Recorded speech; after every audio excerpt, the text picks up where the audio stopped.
Yeah. These invisible electromagnetic fields are in anything wireless. Every antenna is like the tip of a cigarette. Closer you are to it, your exposures go up.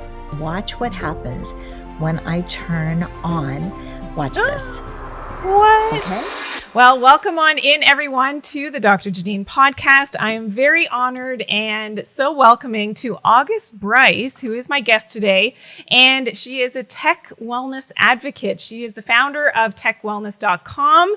And she herself actually developed electromagnetic sensitivity over 25 years ago, which we're going to discuss a little bit if she's open to it. And this, of course, led to her research and education on tech addiction and cybersecurity issues with technology. So hello, August. It's so great to have you here with me today. Welcome on in. Oh, the honor is mine. Dr. Janine, you've just done amazing things, and I'm so just proud to be with you today. Thank you. Thank you very much for having me. And I hope that we can share some things with your community that they, might not know yet.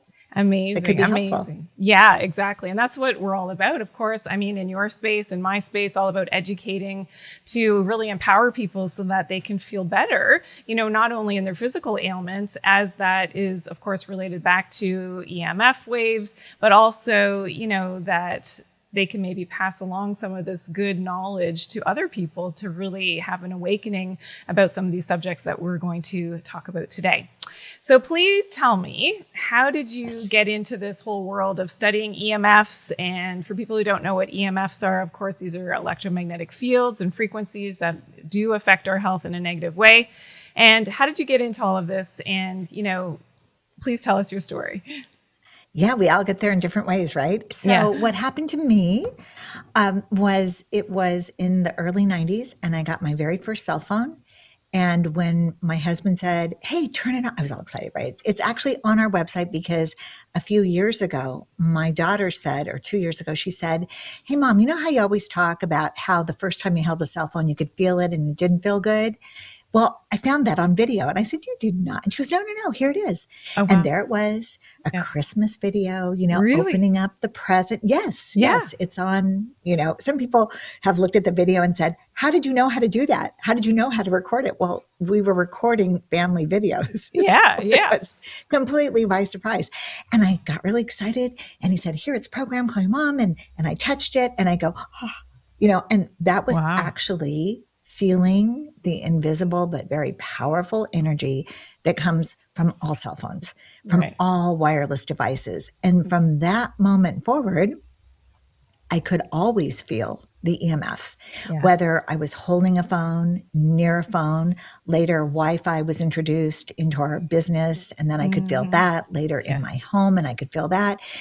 And it was really, nothing that anybody could understand. And most people really couldn't believe it. But I started researching, and probably in the early 2000s, I found AirTube headsets. And I could finally be on a phone and talk on a phone call without feeling the radiation that I felt holding the phone up to my head or in my hand on speakerphone. And so I found these, and then I started selling them. They were made by somebody, I can't even remember the name of the brand, but anyway, they're these clunky, tubes that you had on your headsets. And so then when I started offering those on my website a long time ago called Safer Tech, and I then was able to see all of the privacy issues because somebody would come to the website and you could see from the owner of the website's point of view how many times people came back, their address, their phone number, their credit card. What? And I was really? Oh, I was stunned by it. Yeah, that was on the back end. You could see everything. You could see when they came back again, and you could see when they leave. It's cookies, right? It was cookies back then too. Right. Yeah. And then I also noticed, because I didn't, completely enjoy being on my technology as far as wireless tech could go. I still had wired, and that was something that was grandfathered in. So I was fine at the office, but I could see how everyone else was really getting involved and becoming so connected to their devices and disconnected from each other. So I started talking about it. And as I learned more and more, I found out I spoke to Dr. George Carlo, and I said, it's amazing. I can feel it. I know when it's on. And he said, it's not all that amazing. It's called EMF hypersensitivity. And it's just showing that your body, for some reason, is in a state where it's so sensitive to this energy that you can actually feel the effects. And it doesn't mean that other people aren't affected. It just means that you can feel it. And what you really need to do is reset your circadian rhythms and strengthen up and eat a really super healthy diet and walk. And well, I was already eating all organic. Yeah. And I was already living a pretty healthy lifestyle, but that helped me even more to understand how it really was my reaction to the invisible energy. And then I just wanted to share the information. Yeah. Amazing. That's Amazing. really So, what happened. and all to our benefit now that you know, we're so sensitive that you're educating so many people now in this space, which is amazing. So we thank you for that. Going to my next question.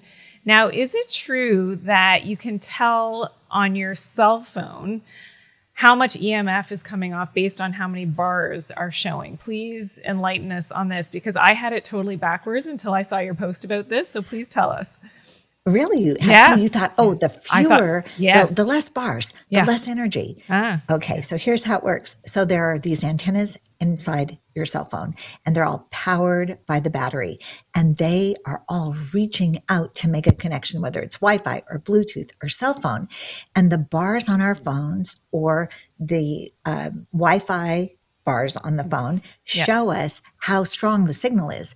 When the signal is strong, the phone doesn't have to work as hard. So it's not pushing as much of those electromagnetic fields out into your hand or into the atmosphere. It's not working as hard. So if you have more bars, your signal is strong, there's actually less radiation coming from your phone. There's less Wi-Fi radiation in the environment. If you're connecting your laptop, your tablet, whatever, or even your phone, you're needing less of that power from the Wi-Fi and power from your phone to make the connection. So as a result, you're exposed to less. Is it safe? No. It's safer. It's better, but not ideal. Yeah. Not ideal. No. So the best thing to do, distance. Distance. Yes. So the further you get away, the quicker it drops off. And I like to use the metaphor of the smoke. So if you think of every antenna in your cell phone, and some of them have 5 transmitters or antennas right inside your phone. Really? So each one, my goodness. There's the Wi-Fi, there's the Bluetooth. Yeah. Many have that new millimeter wave. So how would you know? How would you know if your phone, I mean, I don't want to call out brands here, but how would you know without, is there some kind of indicator? Yeah. Yes. Yeah. Yes.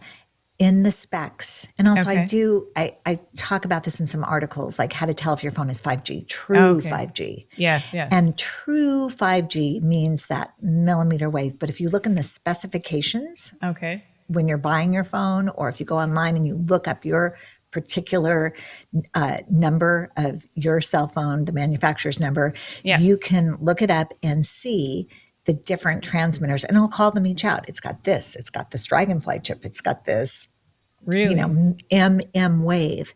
When you see MM wave or millimeter wave, it means that it's making that connection with one of those antennas or transmitters inside the phone.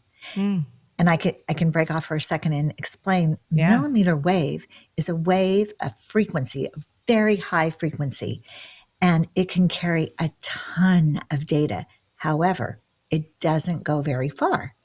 And that means that we're seeing more and more of these big transmitters, lots of a cluster of like 5 big antennas, low on like a telephone pole, or low like on a light pole.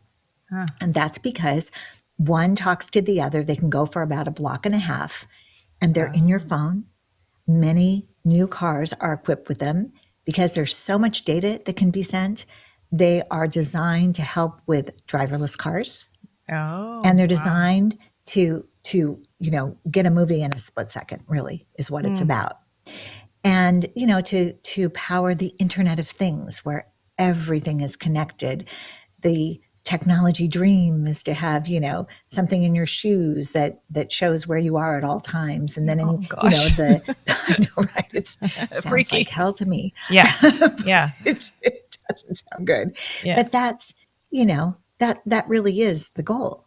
Right. And so this new wave is being used for two reasons. One, we were filling up the lower spectrum, and two, it has the power to actually bring us more data. However, it's not a really good signal.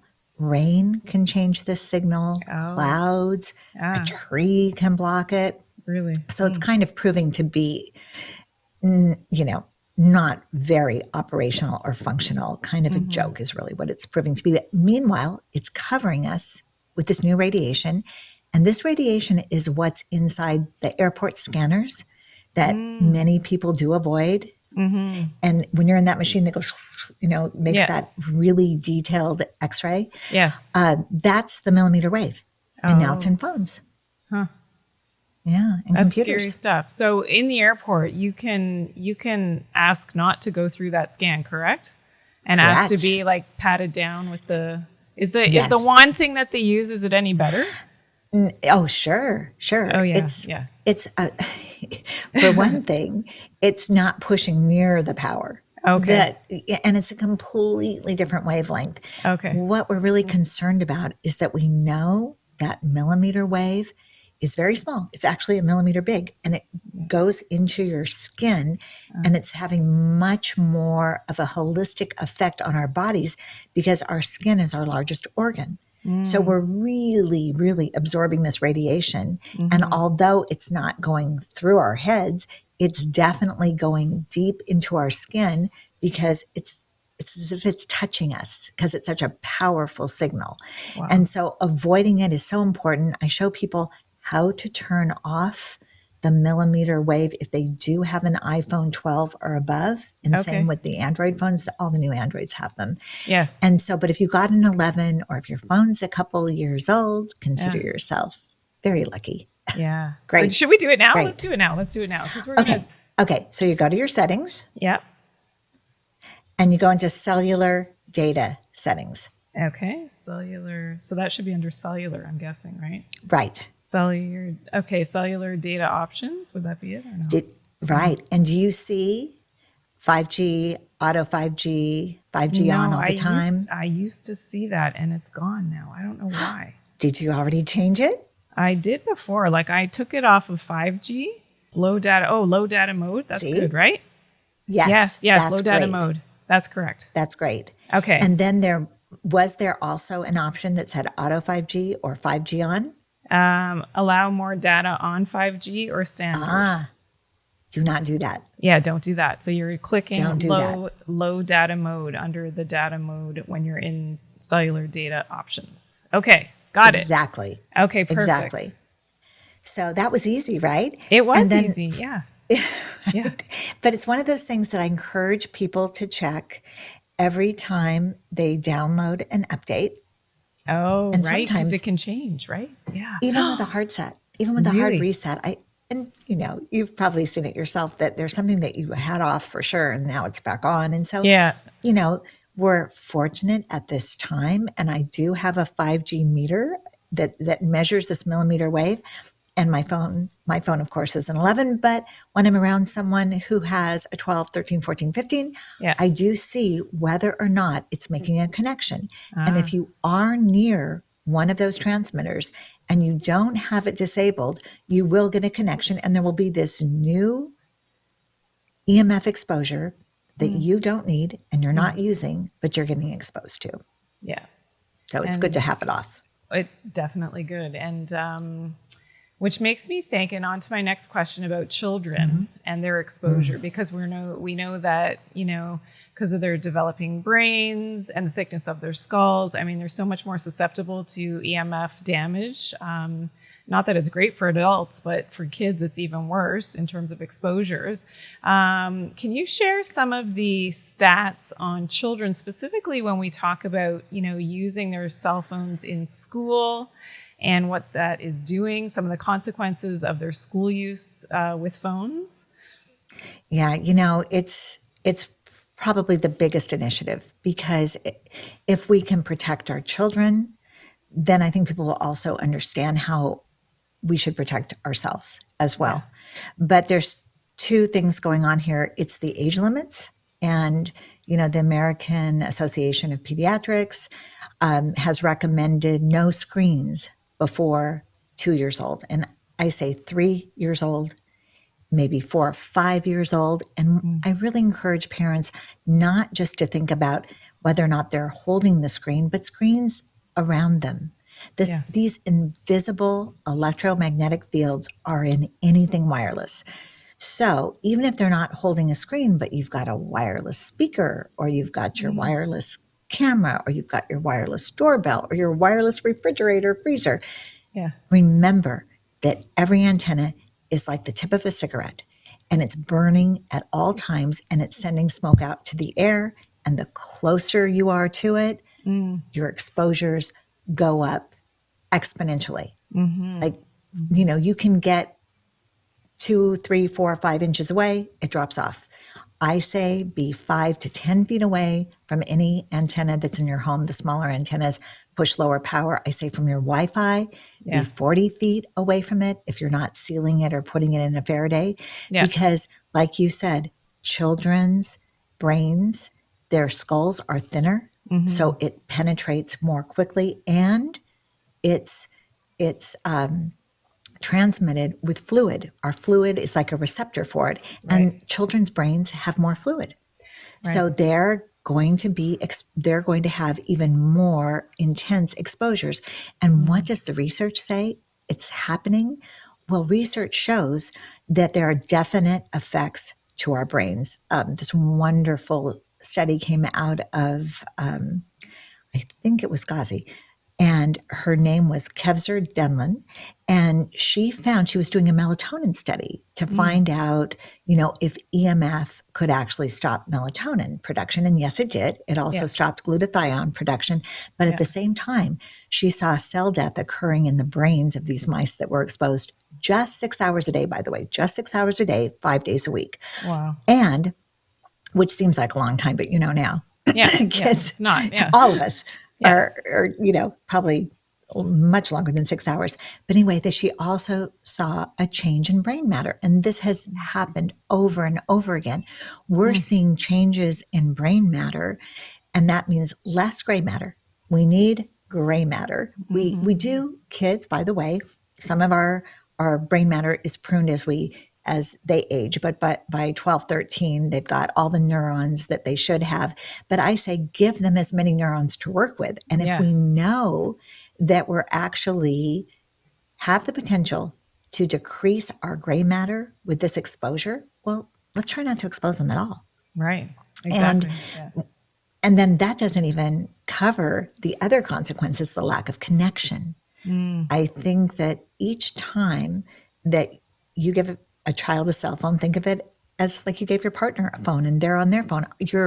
You're taking that opportunity for face-to-face, one-on-one, wonderful mental health development connection, and you've just eliminated it, because for the first connection, the primary connection, will be with that device, because that device is designed to keep you connected. That device is exciting.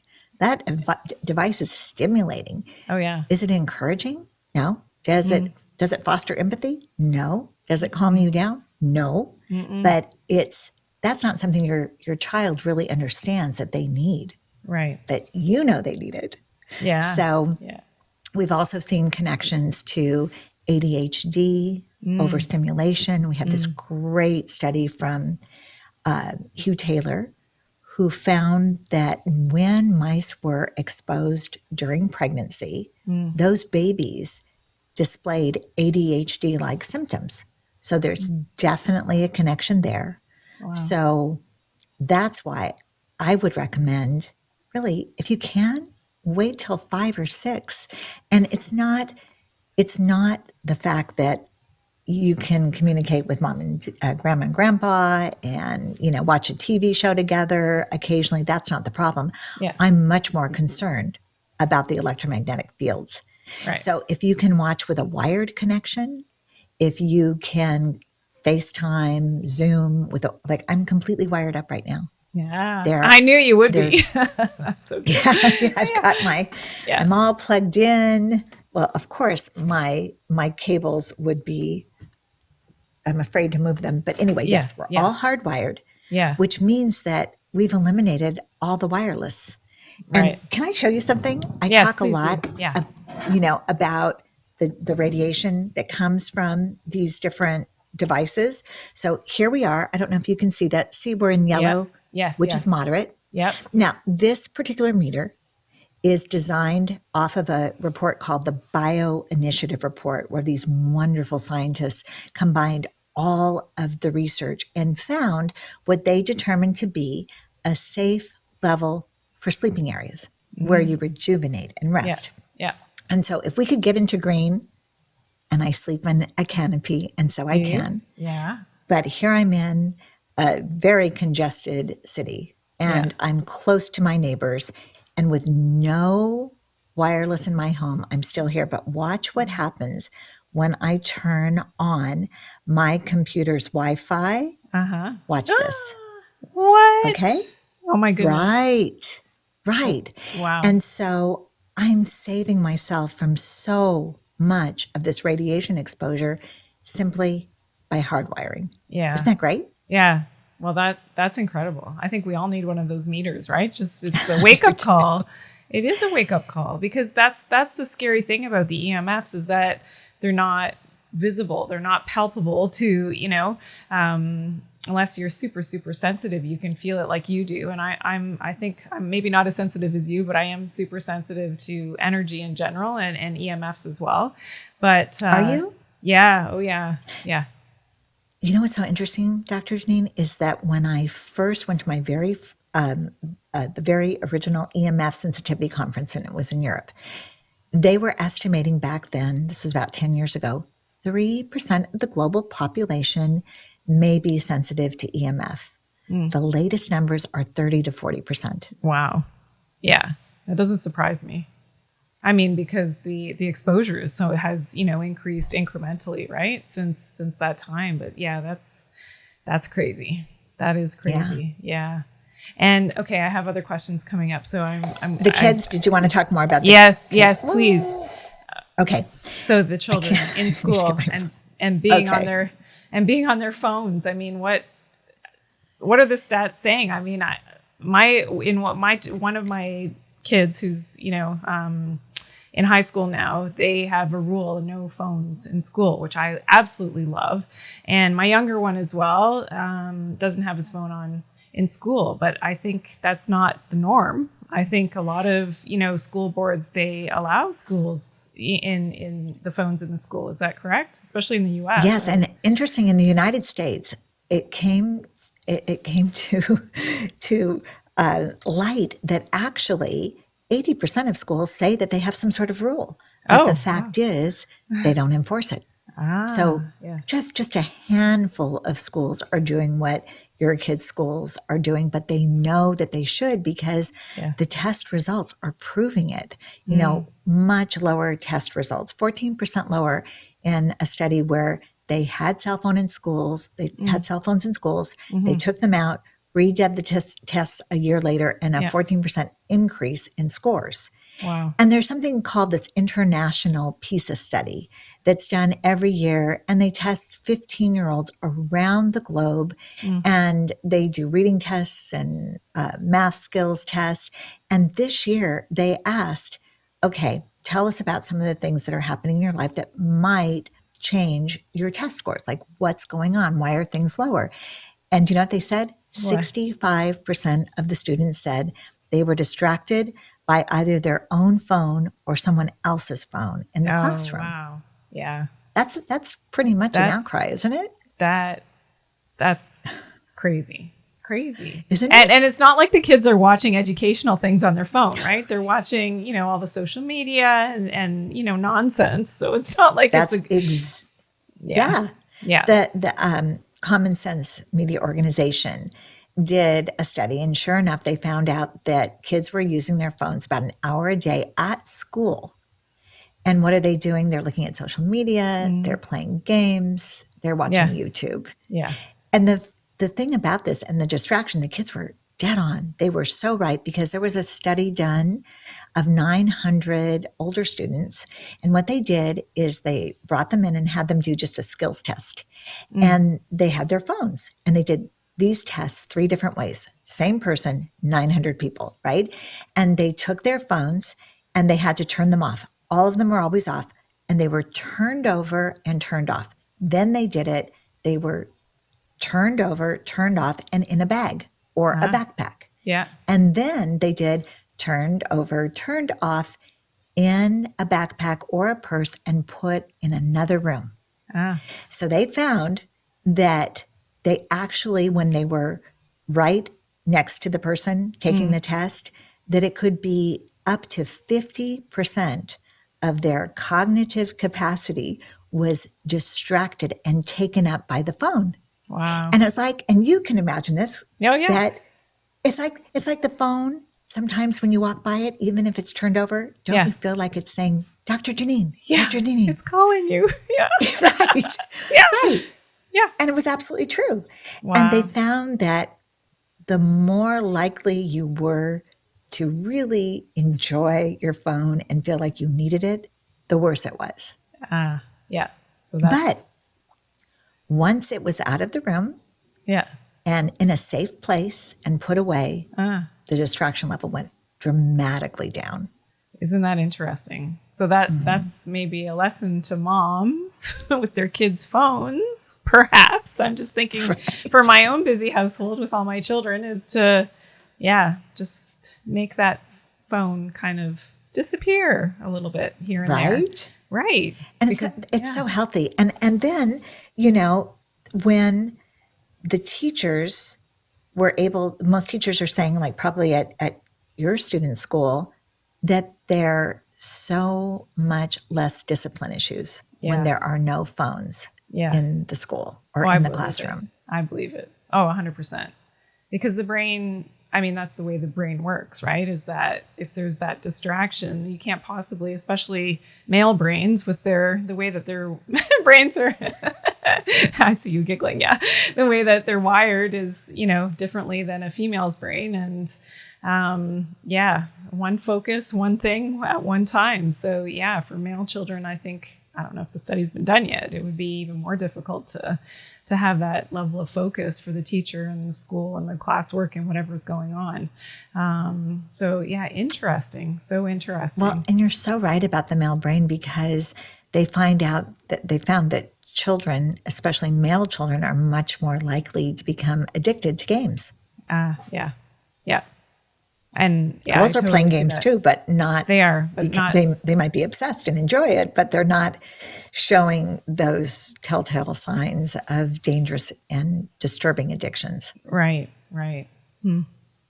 Interesting. So much to unpack here, which is so great. So many good reasons to put down the phone, really. Well, that's the thing, right? And it makes sense. Do you have the boxes, like those Faraday boxes in your home for devices? No. But I Yeah. definitely recommend them. Yeah. If I had a Wi-Fi, it would be in a Faraday box. Yeah. And it would only be in the kind of Faraday box that had a space where there was an opening, a consistent opening all around. So there would be no pooling of the EMF, and it would just lower the radiation level. Yeah. And I would also use a low power Wi-Fi. Yeah. And I do carry a Faraday bag with me when I go out. Yes. But mainly because I don't want any tracking. And I definitely can also cover the GPS signal. And for those who don't want to turn their phone off, and those who haven't yet heard that the phone actually, this is an iPhone feature, your phone can stay on even when it's off. This is a Find My iPhone feature. Yes. And this is another one of those settings that I encourage people to go into Find My Phone. Mm-hmm. And you don't have to turn off Find My Phone. Right. You have to turn off Find My Network, because it's a new feature that keeps the battery on even when your phone is dead off. Like power off, black as can be, off. It's the battery is still on, allowing your phone via Bluetooth to connect to the Apple network and to be found even if your phone is off and quote unquote out of battery. And this can last anywhere from an hour to 36 hours, depending on how much of your battery was left when you turned off the phone. And it's very simple. If you don't want that feature, if you want to know your phone is actually off when you turn it off, is to go in to Find My Phone. And there's a feature called Tell Me My Last Location. And there's a feature that's called Find My Network. Turn both of those off. And then that feature of the battery staying on will be disabled. Okay. That's great. That's or put it in a Faraday. Oh, in a Faraday. Exactly. Amazing. Right. Okay, good. Right. Now, is it true that we can make our phones less addictive in some way? I think so. Okay, please tell us. Okay, so our phones, like I said a moment ago, are designed to entice. And that's why there's the buzzes, the notifications, and the bright lights, and just everything that makes you want to grab it and go, yeah, I need to look at this, from whether it's the news to shopping to text to social media. So one of the most effective things, and I challenge everyone to try this just because it really puts it all in perspective, is to go grayscale. That turns your so right now we'd be black and white, basically.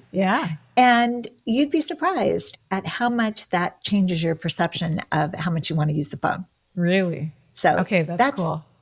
It really is. And there, I have directions, and we can link to a video about how to do that. Okay. And then another thing is to minimize those notifications. You have the power in your phone to turn some notifications off, if not all. You can turn off the sound. You can really have power over your phone instead of letting it have the power over you. I love to clear my front screen. So on my screen, there's just a beautiful picture of a sunset. And that just, it's like, why do I have to have, all those tempting apps that I should be looking at, or needing my attention? And then another great thing is to put the phone in another room, like we talked about, turning it off and over. And then there's also, did you know you can, on Android, you can download a screen time app, and on iPhone, there are screen time apps, and you can actually tell the phone to limit your time on whatever app you think is taking too much of your attention. No, I didn't know that. So it's a separate app that you can download. Oh, that's cool. You can. On Android, and it comes on iPhone. It's called Screen Time. Yeah, I've seen Screen Time, but I try not to use my phone, so I don't know about these things, right? So I'll check that out too. Yeah. You can. It's a setting, and I could walk you through that too. But it's basically you go into the Screen Time, and you can set settings for everything. You can even disallow certain apps on your phone. Oh, that's But you can set a time limit. And you can say, every day I don't want to be on Facebook any more than 15 minutes or whatever. Right. But on Dr. Janine's site, I want full access all the time. You can do it. Okay, that makes sense. Wow, it's that intricate. Wow, that's amazing. I didn't know. Okay, that's perfect. Thank you. It's pretty cool. Yeah, I'll play with that on mine. Definitely. And then my favorite thing. Yes, every day I would recommend, either when you wake up, when you go to sleep, if you just want to take a walk, just try a daily digital detox. Where you don't have your device with you at all, just so that you can remember what it feels like to be in your body, aware of the surroundings and the environment, watch other people. The observation is so fun and it's so interesting, and it just really changes, again, your perspective on whether or not you really needed to have your phone with you at all times. I like that. Yeah. That's powerful, I think, for teenagers, for children as well, just to detox from that exposure. And I think kids, I talk openly to my children, which is sometimes to their like, oh, mom, again with the EMFs, like, come on, like, really? And like, but they're aware, at least I think, opening up as a parent, opening up that conversation with your kids and saying, this is of concern. Yeah, you may not, it's like, when you're young, you can eat all the takeout and get away with it. And your mitochondria are great and you've got a lot of them. But as we age, not so much. And it starts to catch up with you. The same with EMF exposure, right? So I think the awareness piece, is really important. And the studies are so scary. They really are. I don't like to talk about things that make people afraid, but I do want them to understand. Yeah. It's serious. It's 100% true that invisible radiation is having a biological effect. We've known it for a very long time. 2,000 plus really great research studies are confirming various links to various health effects. And so know that it's 100% happening. Yeah. Now, you talk about all the wonderful adaptation, all the wonderful healthy things that we can do for our bodies, right? Oh, yeah. Yeah. It can help. It can help, but still lessening your exposure is point number one, right? So whenever, I think so. Yeah, I think so too. And whenever let's be honest, I think in today's modern age, we do need technology. Very few people can live without it, I believe. Personally speaking, it's a part of daily life. But wherever I do have the ability, like for instance, the cell phone charging near the bed when you're sleeping, that is not necessary. It is not necessary. That's one, hard and fast rule that I have in my home. There's no need for it. So just move it to the bathroom, move it to another part of the house, move it. You don't need it when you're sleeping. So that, even if people that are listening to this, because some people I know will listen to this podcast and say, that's not for me. I need my tech. I can't get rid of my phone. And what if somebody calls in the middle of the night and it's emergency, blah, blah, blah, blah. Like I've heard it all, right? But there are certain things that you do need to make a decision for your own health and know with your eyes open that, the research is there, that there are definite and strong, scary correlations with EMF exposure and cancer and, we can go on and on. Oh, yes. So many things. Yeah. Mm-hmm. So. And I love what you just said. And I thank you for bringing that up because it's so true that it seems like we're up against such a Goliath, right? That it's everywhere. It's how we interact.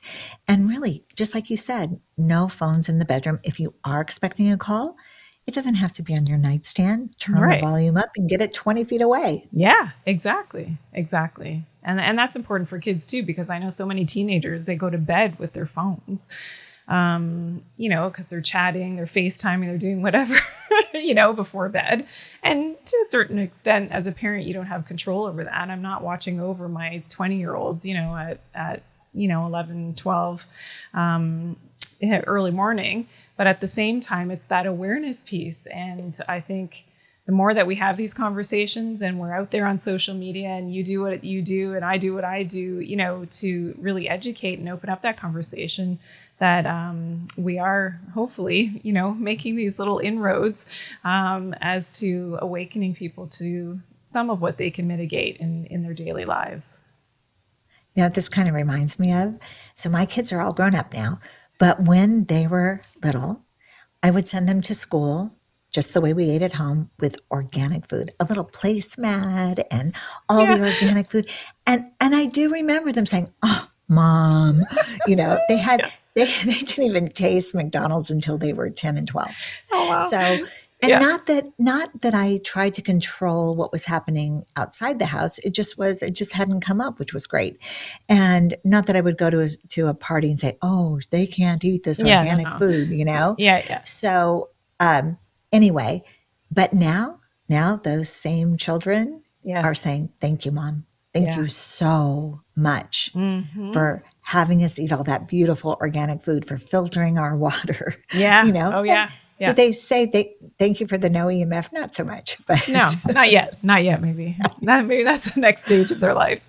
But I don't know how old your kids are, but when we talk about fertility for them, going forward and things, that this is a big issue. And yeah, you know, a 20-something-year-old maybe isn't thinking about fertility right now, but yeah, maybe in a decade from now, you will be. And if there's a problem, it's not like we didn't tell you, right? When you were a little bit younger. But I think as parents too, which is a bigger conversation, it's influence. It's not, you know, oh, you have to do this, you have to do that. It's how do we influence them, and how do we, you know, sort of pave the way in a way that we're not, you know, telling them what to do, because they get to a certain age, as you know. Yeah, they're watching, exactly. And they get to a certain age where they start to make some connections for themselves, which I think is great, that you've done a good job as a parent. So yeah, amazing. Now, I know for kids, and I have looked at some of this research on myopia. So for people who are listening or watching, you don't know what that is. You can see it close up, but you can't see far away. And what the research, well, you tell us, what is the research showing for kids? And well, there was an amazing study of 2,000 kids that did intense, and it's near work. The screens certainly don't help, but it's the fact that we're so engaged and we're looking so closely, and we're actually becoming, I have a video of this where I show it's actually like you get a little cross-eyed, you know, because you're looking so intently. Yeah. And so they found out that they were developing myopia at incredible rates. And they found that just by doing a few things, because of course they were still going to do their homework and they were still going to be on their devices during school, but just simply by spending a couple of hours outside in the playground. Yeah. That decreased their myopia by 27%. Wow. Yeah. That's huge. Yeah. Yeah. And balancing out less screen time, because so many of them did develop myopia. And this is something that most professionals say is not reversible, but we can tell that it's preventable. Right. And it's preventable by decreasing our near work. It's also, there are genetics that can make you more predisposed to having myopia, but anything you can do to lessen your chances, like going outside, the 20-20-20 rule. You know, we've been on this podcast 20 minutes at least. Yeah. So that means we should look out into the distance 20 feet for a minimum of 20 seconds. Yeah. I like to do 2 minutes of looking elsewhere and stretching and just, you know, rolling my shoulders, because there's all the other effects of the screens. And there are some studies on eye damage and blue light. Of course. And there are different frequencies that affect melatonin and different frequencies that affect our eye health. But wearing protectors, and you can either get those deep red protectors or these have been certified. This green color, I just love it because the red doesn't really agree with me at all. Yeah. But these green tones can actually, I'm blocking 100% of the nanometers of blue light, that particular spectrum of blue light that causes my melatonin to stop being produced in my body, which prevents me from sleeping. So I'm blocking all of that, and I'm blocking the frequencies that are linked to eye damage. So, you know, this might be a tough one to get the kids into, but I love that they block on the sides. On the side as well, yeah. Those are good, yeah. Well, yeah, because it comes from everywhere. And I offer them on Tech Wellness because they're super affordable. Okay, so, cool. You know. That's something that our viewers can definitely check out. We'll put some links in the description of the video as well, so that if people are looking for things, okay, that's good. Yeah, I probably have myself probably 10 different pairs of blue light blocking glasses in all different styles, and I wear the red ones at bedtime. And so and for my kids too, when they're on a screen, you know, whenever I can remind them, I actually like hack this whole device. Like I bought these things on Amazon, like the glasses holders, and I got a suction cup and I sucked it onto their desk where they have their screens, so that there's like no excuse for them to not wear their glasses when they're there. But it lasted for about a week, and you know, somehow they get lost, and I got to stay on top of it. But it's, you know, whatever you can do to make that constant reminder. Another thing that I don't know if I saw it on one of your posts is, and I know when I talked to Nick Pino, the EMF guy, about the cell phones. And another hack that you can do, airplane mode, right? Oh, for sure. Yeah. Oh, I mean, 100%. and Yes. that's a simple hack that, I think everybody, we need to, if we're not actively using the phone, and you don't want to turn it off, and we still know that there's still some signal there anyways, and you're not putting it in a Faraday bag, at the very least, put it on airplane mode, correct? All the time. Yeah. Anytime that you're not using it. And then you do need to be mindful that there are different types of airplane mode. So if you go to your control center and you tap that little button, I have a video on this too, you'll see that maybe those other bubbles are grayed out or they're blue. They're still trying to make a connection or connected. So I call that phantom airplane mode or partial airplane mode. Really? So Wow. you really do need to be aware and know what those little bubbles mean, and then go into settings if you need to and completely turn them off. People who turn them off all the time, like me, I go into my control center, the one where you scroll down and you see the buttons, and I just press airplane. I'm on complete airplane mode. Okay. However, if people are using their Bluetooth while they're on airplane mode, that will be the default. Oh, so you really have to be mindful of checking. And I think most people think that they're on total airplane mode when they go on airplane mode. That's their goal. Yeah. Right? Yeah. Yeah. So I'll send a link to that video as well. I think it's super important.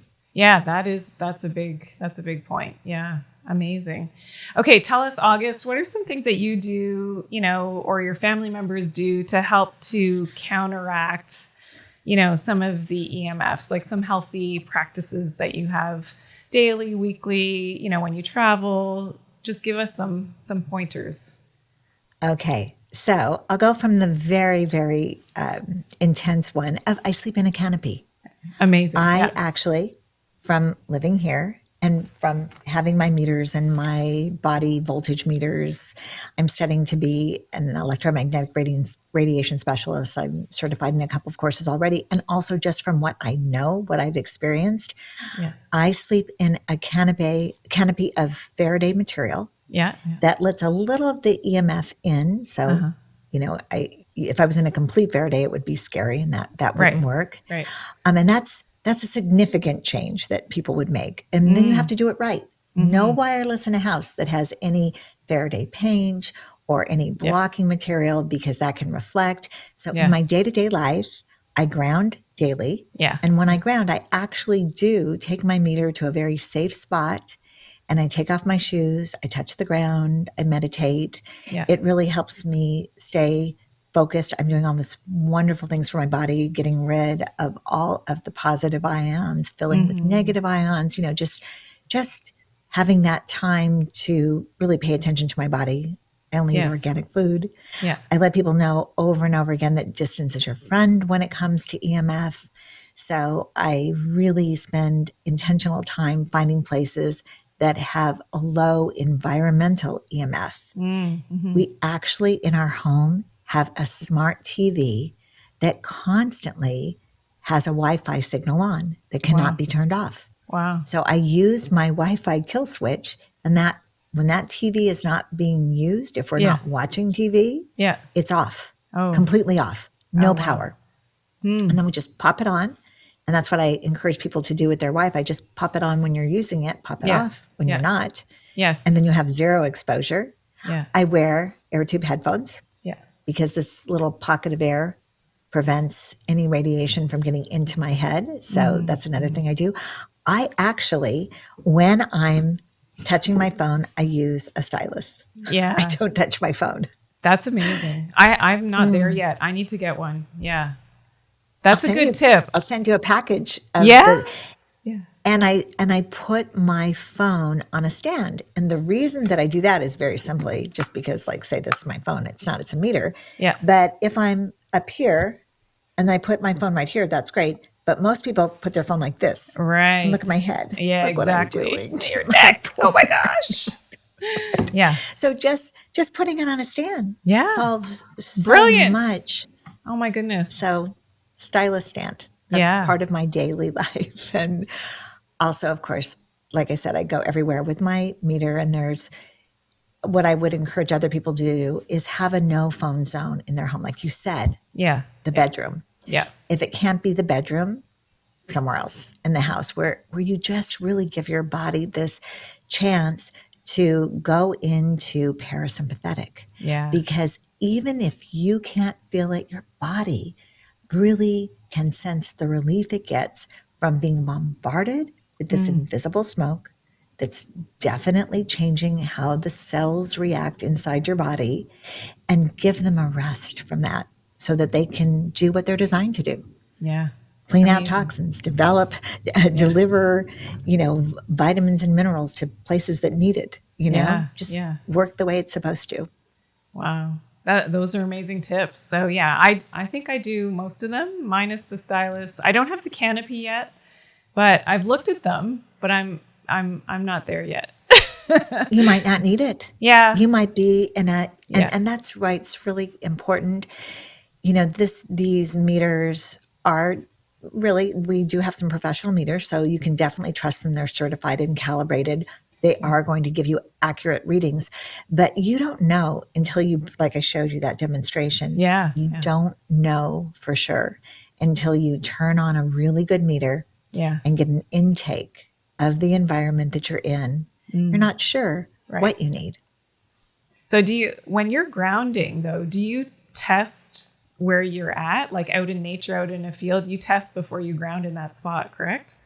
Because I'm unfortunately in Dallas. Yeah. Okay. And Dallas is flat, which means that the amazing amount of antennas and transmitters that are in this area travel even further, and without anything blocking them. So it's difficult to find a place where the ambient EMF is acceptable to me, and I can get it into a very safe zone. I can get it into the yellow zone that you saw here, in different areas outside, by just taking a meter with me, going to a park, going to a specific place at a park, and that's what I do. It's important to me. And is it true? I heard that the underground wiring of the 5G, so imagine you have the 5G pole, and I guess it's called the transmitter, the panels are up here at the top of the pole, then that's grounded in.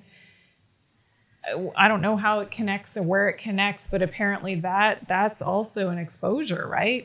If you're trying to ground in an area where there is the wiring.